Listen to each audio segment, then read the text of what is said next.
I want to hope you stop sharing. Hope could you stop sharing? I want to welcome you. I want to welcome you for this meeting. What? It is a meeting in which we are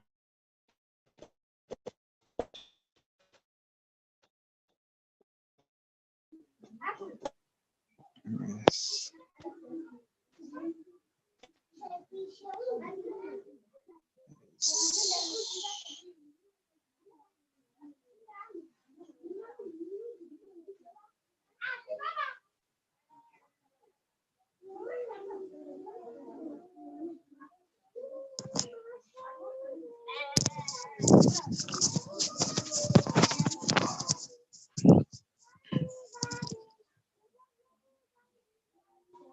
I welcome everyone for this lesson.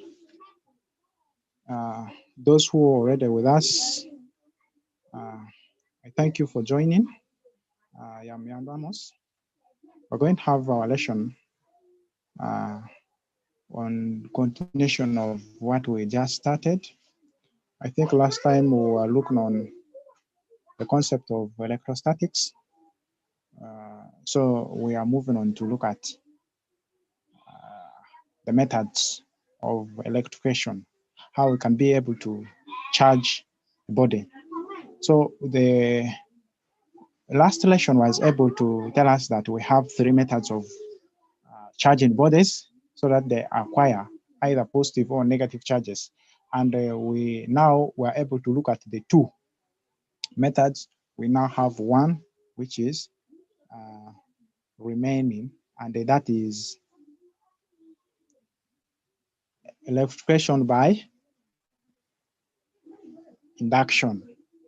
I want us to start by defining what induction is. What is electrical induction? What is this method as a way of trying to give charge for bodies or of trying to charge bodies? What is induction? Could we have members try out this? What is induction? Those who are on the call.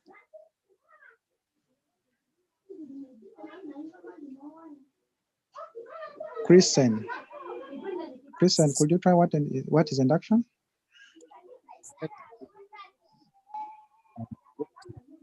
What is induction? This is charging in contact. Induction is charging a body by contact. Good try there. Edwin, what I said. So when you want to give us an answer, you put up your hand, then I give you that chance to speak. Edwin.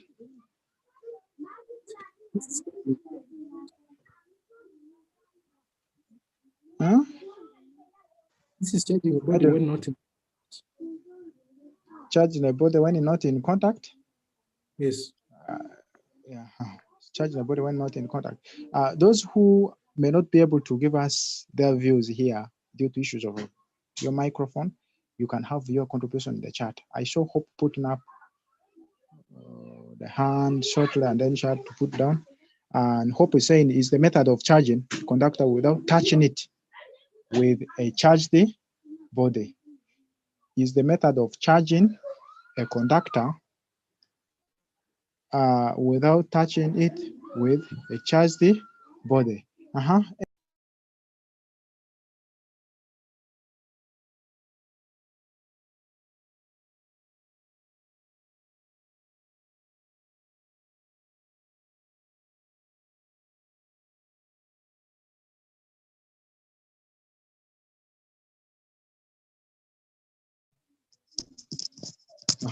Who else?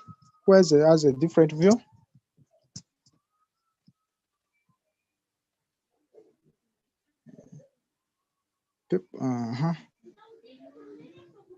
Getting views from the chat there. Let me read this from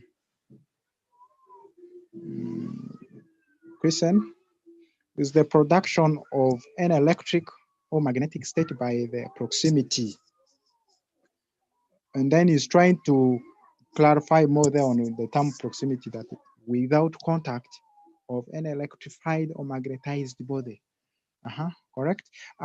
Peter Amos said induction is the process by which an electrical conductor becomes electrified when near a charged body, by which a magnetizable body becomes magnetized when in a magnetic field or in the magnetic flux set up by magnetomotive force.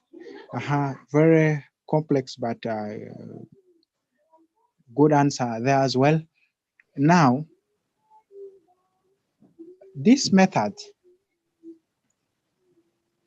is, as we can see there, I want someone to read for us this.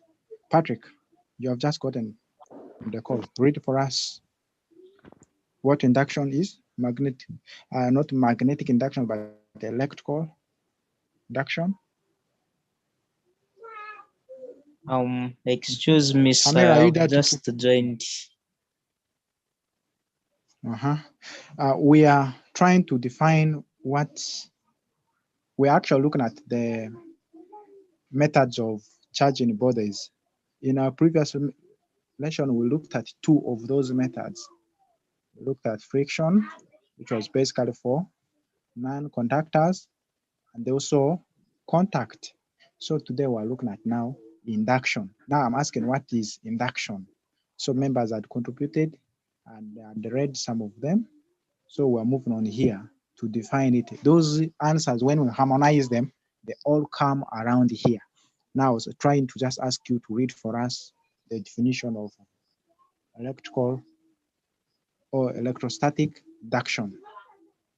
This is electrostatic induction.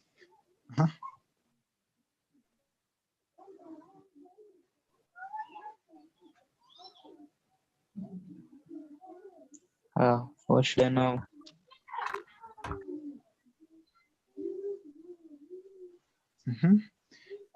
Maybe as you try to organize yourself to move on with us, I want Hamira. Hamira, you read. Because your hand is up. Is modification in the distribution of charges on one material under the influence of nearby objects that have charge. Good. Now, from this definition, we are able to understand that this only occurs when a body is placed in an electrical field. When a body is placed in an electric field, when a body is not charged, but is a conductor, and there's another charged body, you bring this charged body near the uncharged conductor, you'll find with the time, the other body becomes charged. It acquires charges. It is able to attract or repel other charged objects or other substances that have got charges. The reason being, it has already acquired charges. And then it has acquired charges by induction. Now we know when you bring a charged body near one here, that is not charged, but this is a conductor, you find it becomes charged. Now you can be able to charge a body to acquire a specific charge. For instance, you can charge a conductor so that it acquires a positive charge. I want to have an illustration here. We're going to use, I hope all of us have seen that illustration. We have that illustration where we're seeing there's charged ebonite or a polyethylene rod. The other time when we were looking at charging by friction, we said those two, they will acquire a negative charge when you try to rub them. They get negative charge. So when you get ebonite or polyethylene rod that is charged, you can see here, and you bring it closer to a conductor which is supported on an insulator, That is what we're seeing in the first diagram. What happens? What are you seeing there? By putting up your hand, what happens? The electrons flow down to the earth, leaving only the protons. Christian has gone right to part B, where it's saying the electrons flow to the earth. But I want to look at that diagram in part A, where I'm saying, see, part A is having this diagram, and then where we have this is B, and then the other one there is just where we have now C alone, where we have the conductor supported on this. See, in the first part here, there's a conductor. This conductor has there's end A, the conductor, there's the other end here is the end B of the conductor. The end which is near the charged rod is A, the one which is far from the charged rod is B, and then it is supported on an insulator. That is what happens in part A. Now, what do you see is happening to the charges when you bring a charged rod to a conductor which is supported on an insulator? Positive and negative charges separate. Consider positive and negative charges are being separated, or they separate. You can see that the body which was to be charged is actually the one which is supported here now on the insulating stand, which I think all of you are seeing. Then you're seeing that on as a who had just put it up. I mean, who has just put it? Who has that who just spoke? Hope. As a Hope, as Hope did say, what happens is a negatively charged rod now is the one that is being brought near the conductor. Because we intend to charge the body positively, we bring a negatively charged rod near the conductor, which is to be charged. So what happens is you are seeing here that the positive charges are induced. Positive charges are induced at the extreme, I mean that the near end are induced at point A of the conductor. Meanwhile, at the extreme end B, negative charges are being what? Repelled. They are being repelled because of the electrostatic force of attraction and the repulsion between unlike and like charges. So between now, you see, between the charged rod and this charge here, positive charge here, there's that electrostatic force of attraction. As a result, they will continue to be here at this extreme end of the conductor. Meanwhile, the negative charges, which are going to be induced, will be repelled to the extreme end B. So as a result, you'll now find the conductor will be having both the positive and the negative charges in the first step. So from the diagram there, you're seeing that it is, they have said it is free electrons that are moving to the other side. So sometimes we call the negative charges as electrons. That's why we're saying free electrons. And then the arrow is saying the direction or where they're going to be actually on the conductor. Now, what happens in part B? What happens in part B of the illustration? What is happening in part B? The positive and the negative charges separate. The positive and Mira is saying positive and negative charges are separating. That is according to her. Eden. The frame is earthed, and There. the frame is earthed to remove the negative charges.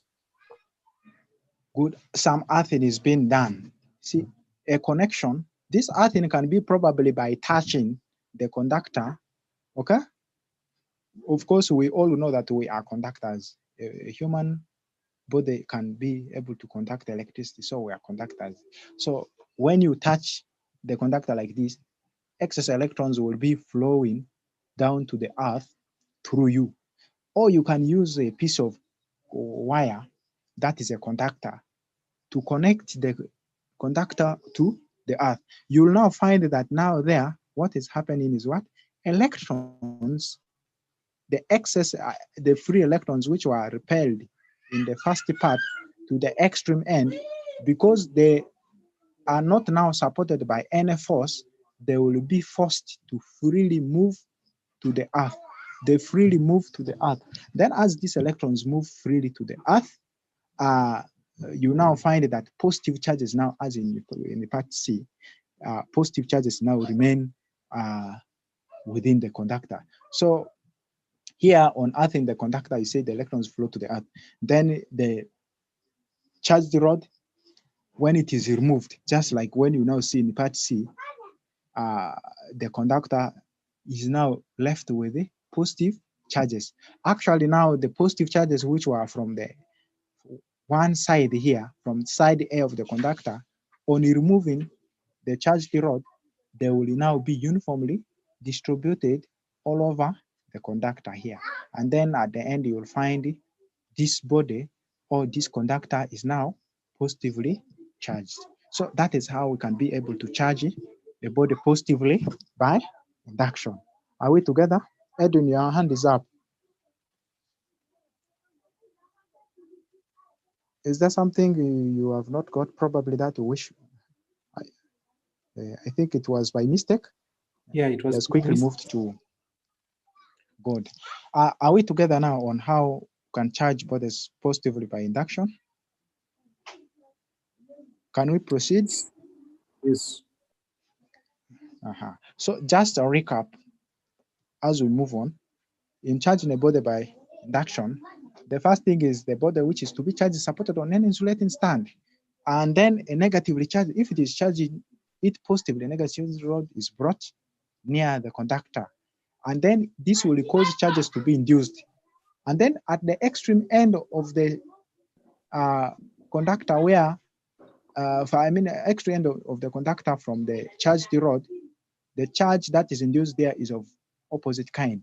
Is of the same kind. Meanwhile, the charge which is induced at the near point of the conductor is going to be of opposite kind. But these charges which are induced very close to the, induced to the closer part of the conductor, to the charged rod, is kept by electrostatic force of attraction. While the one which is at the extreme end is held a little bit freely. Then as a result, you find when you earth it, when you connect an earthing on it, those charges which are at the extreme end can easily be conducted away. So that is the case here. Now, what about if we're to charge the body negatively? Yeah? So we are going to now outline these steps together. What will be the first thing? I have a question which I will generally ask after now this illustration and the description. What is taking place in part A of the Amira? Amira.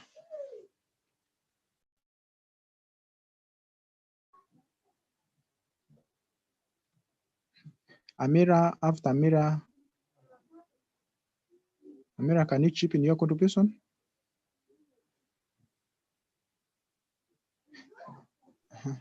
The body to be charged is supported on an insulating stand.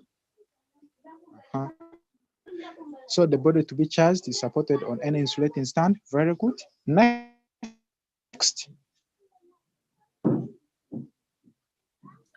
Just like what we have in part A. The charged glass, the positively charged glass is attracting all the electrons and pushing the protons to the far end of the this conductor. The positively charged rod induces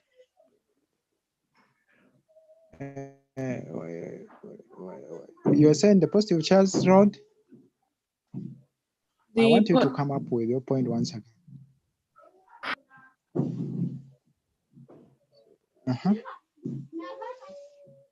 Christian, we're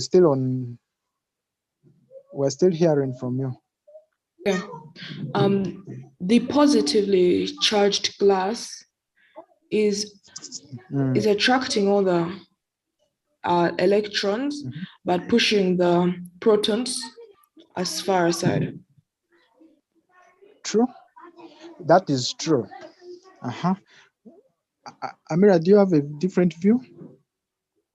That's according to what you explained. The second process was a negatively charged rod is brought near the conductor. Then the positive charges are included at the near end as the negative charges get repelled to the far end of the conductor. That was for charging positively, but now we are charging negatively. So in this case now we have brought what? A positively charged glass or cellulose or acetate rod. So the positively charged rod, what will happen is what? The positively charged rod here is brought near the conductor. See, on bringing it near the conductor, it induces charges. Is that okay? It forces, because we said when a charged rod is brought near an uncharged conductor, it is going to cause charges to be induced. So this induces now charges on that conductor. But now the positive charges, because it is positively charged, it will induce positive charges at the extreme end of the conductor. Meanwhile, the negative charges, which we call the free electrons, will be induced at the extreme, at the near end here, A. And then that's why we're saying the free air electrons are moving that side, which means they are getting attracted by the electrostatic force. So they get attracted because those are positive charges from the rod, they will attract the negative charges. Meanwhile, they repel the positive charges to the extreme far end.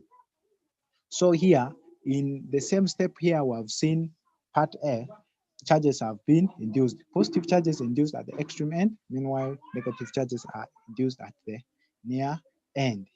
Then in step 2, part B, what is happening? What is happening in part B? Christian. In step 2, the positive charges have flown into the earth. Positive charges have been, you see, I've not been able to get your... The positive charges have flown to the ground. The positive charges have flown to the ground. That is what, that's what he's saying. Hope. The electrons flow from the ground and neutralize the positive charges end of the conductor. See, very good. Christian, do you have a different one? Do you have a different view? No, it's okay. Good. Now, see, I just want to put this point.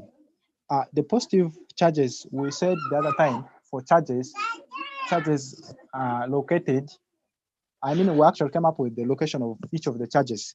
We said the positive charges, which we call the protons, are in the nucleus of an atom.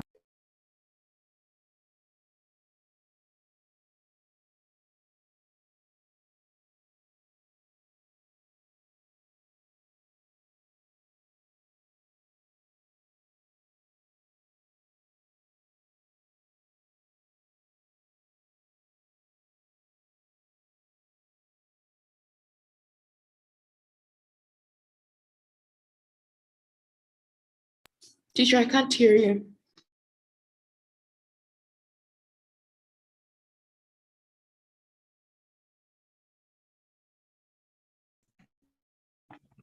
Excuse me, teacher,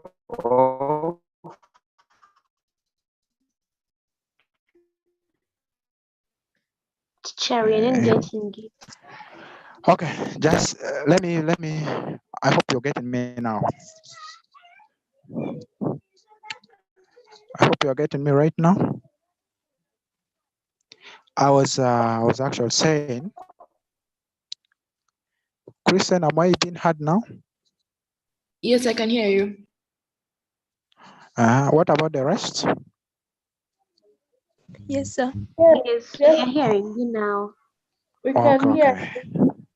Now I was explaining that when we are looking at the concept of location of charges in a body, as far as the atom is concerned, we said the electrons are on the cells, they orbit around or they move around the cells.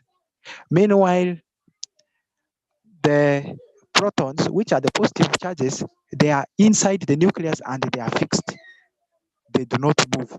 So here, all this movement is about the electrons, not the protons, the positive charges. Is that okay?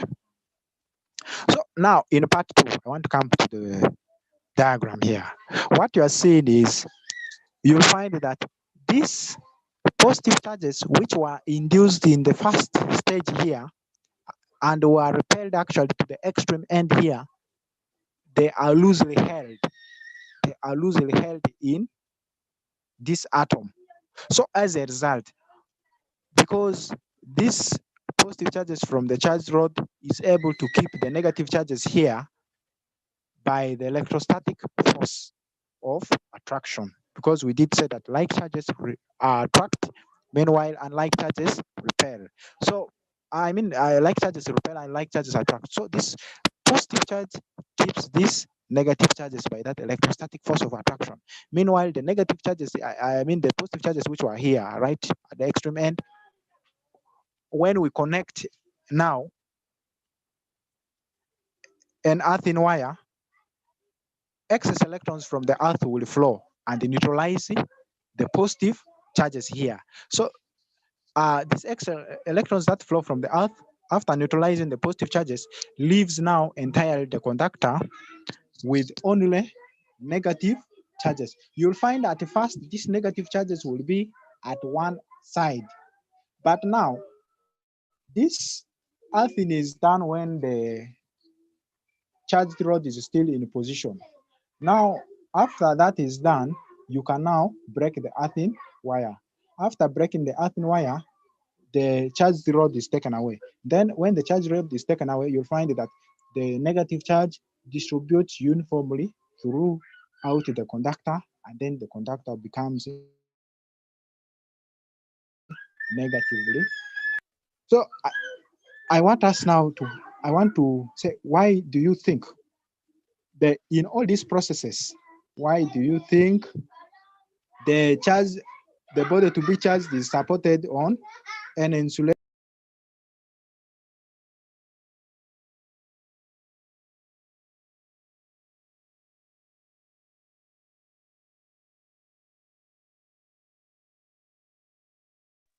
Teacher, you've broken again. I can't hear you. I couldn't get you. I beg your pardon. I was saying that we couldn't hear you, but we can hear you now. I was just saying, why do you think the charged rod, the charged rod is, first of all, before the charge, that question, why do you think the body to be charged is supported on an insulating stand?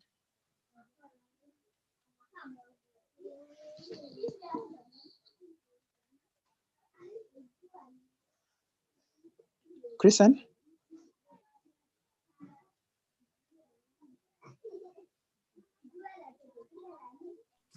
Yes, teacher. To prevent flow of charge from another source. Very good. To flow movement of electrons or electrons between the earth and the conductor. Very good.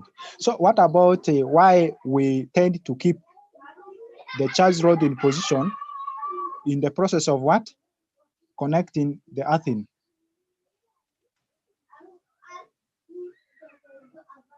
Why do you think we keep the charge rod in position in the process of earthing? Christian, are you trying to give again, or it's Pascal? I mean, it's Christian. No. Just not Pascal, please. Christian? Yes, teacher. Mhm.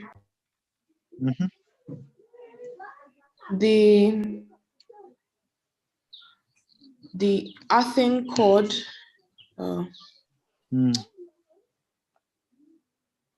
I'm not sure I've understood it properly. Could you please explain it again? So now let me just come up with it. Why we keep the charge rod in position in the process of earthing, the reason is simply that if we take away the charge rod, when you earth like that, you find all that electron that flows from the earth will neutralize the positive charges which you have on the conductor, and then you also end up finding that the excess, if the electrons do not come, the electrons, the positive charges and the negative charges that which were already separated on the conductor will neutralize themselves. Is that okay? Because the positive charges were induced on one extreme end, negative charges were on the other. So if it is not separated in the presence of this, so this will cause these charges to just neutralize themselves there, and then the body remains without charge. Move to the next is you can also be able to charge two bodies simultaneously so that they acquire opposite charges. So in charging two bodies so that they acquire opposite charges, the two bodies which are to be charged, you bring them in contact, and then they are supported on insulating stands. These two bodies, you bring them in contact and you support them on insulating stands. That is the first.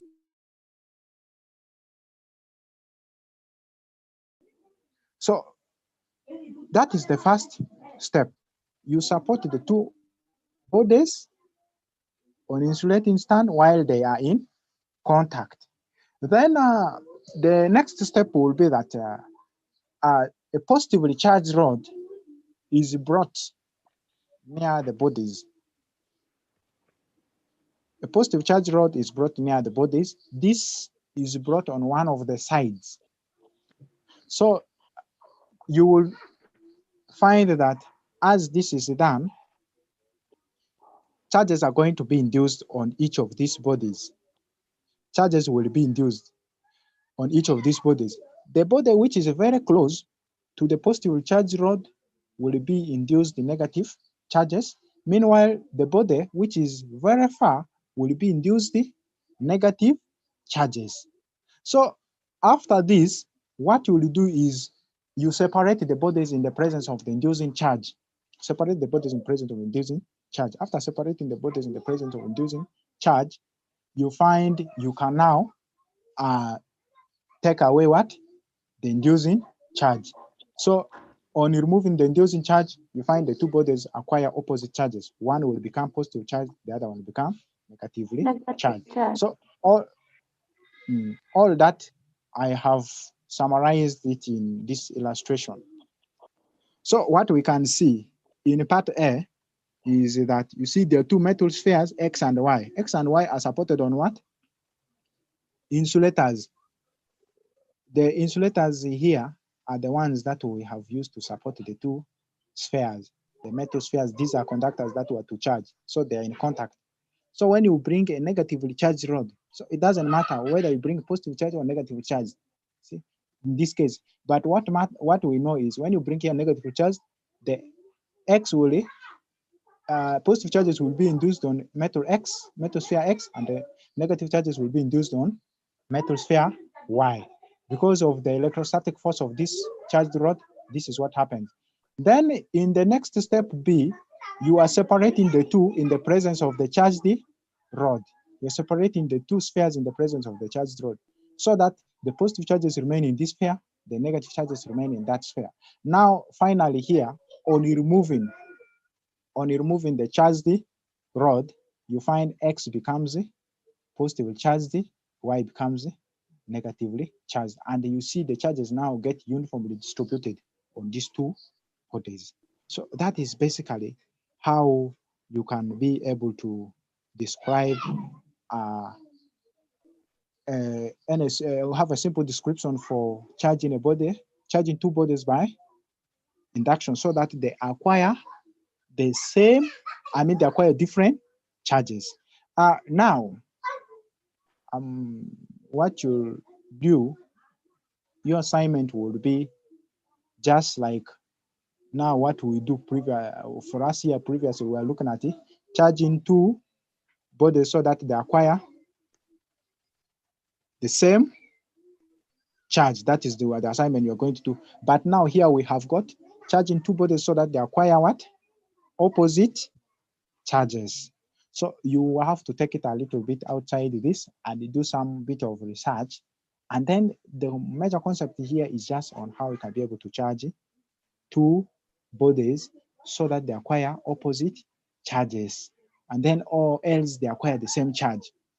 I previously had looked at how you can charge a single body so that it acquires a positive charge, or how you can be able to charge a single body so that it acquires a negative charge.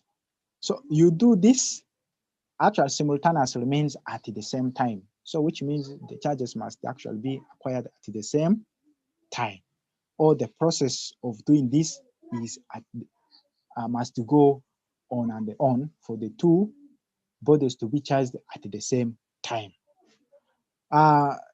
Maybe if the questions I will take,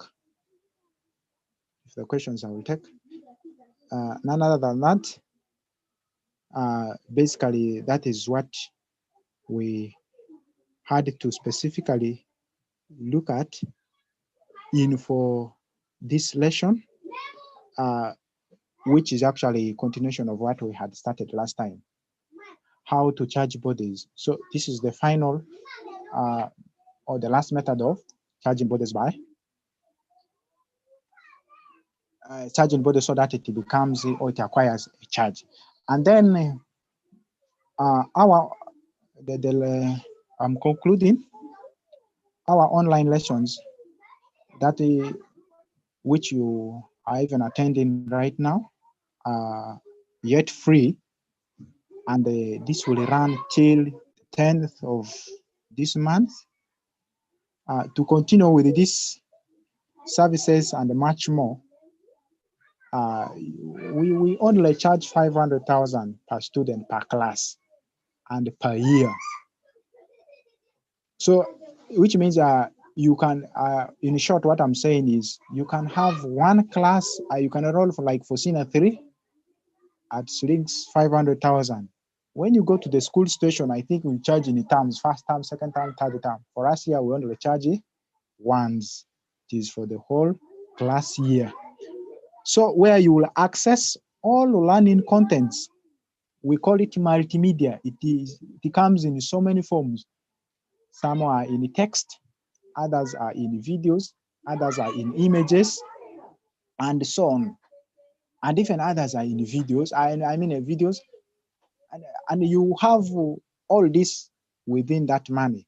So you can enroll, you can subscribe to our site, website, and then as well as you continue to have some ongoing guidance and learning facilitation by us, the teachers. Then you can also access content at your pace. You get to do the assignments, quizzes, tests, and the end of class exams. So as such, you can even finalize your class in a few months and join another one. Or you can choose to go at your own pace. That is what I'm saying. So since all the content, tests, and the examinations are just available on our platform, so we have also content access only service where you can only read from our website, no teacher involvement at this in that case. So that is now where you have to go for Educare.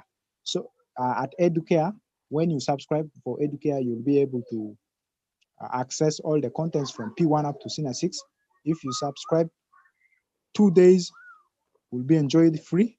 Then after that, you can have 1 month subscription at 20,000, or you can go for 3 months subscription at 50,000, or even 6 months subscription at 70,000, or you go for a full year at 100,000. So more to that is that you can download the different subjects for your class from Yaaka. One subject goes at 10,000. All the subjects for a class in primary, we're giving you that at 30,000. And then all the subjects in secondary go out at 50,000. We already have all this information, even that I'm trying to give here. And you can follow it on WhatsApp, and then we have those websites. We can even repost for you there. So all these payments are done there, and then issues of payment you can get to reach the team, and we'll be able to issue it. You are free to ask questions where you're not getting things well.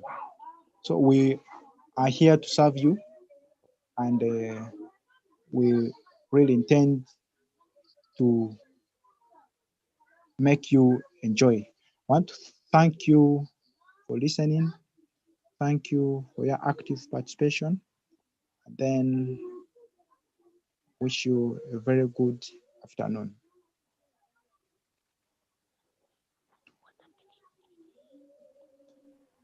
Thank you.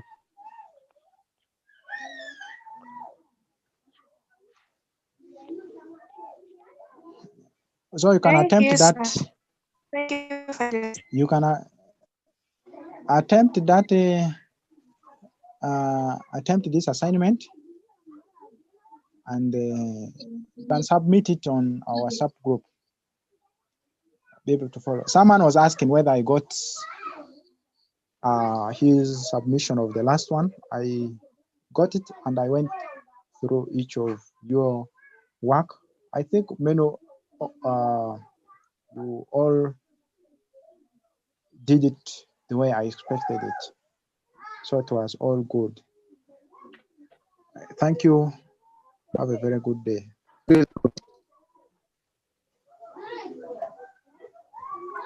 Yeah. Thank you, sir, for the lesson. But for those as well as I wind up, for those I think I've actually closed who have not put up their contacts in the chat, you can put your name there and then your contact. We have this for monitoring purposes and then for constant information flow. Thank you.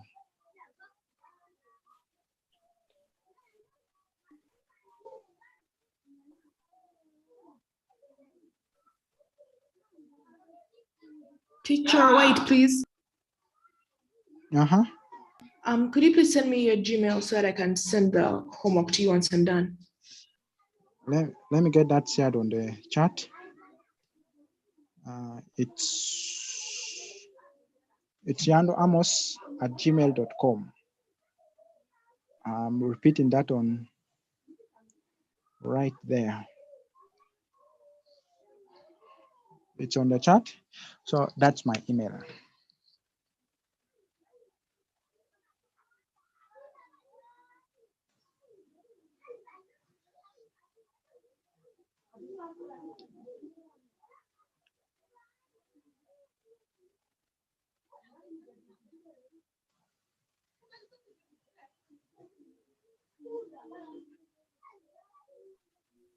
Thanks for the lesson.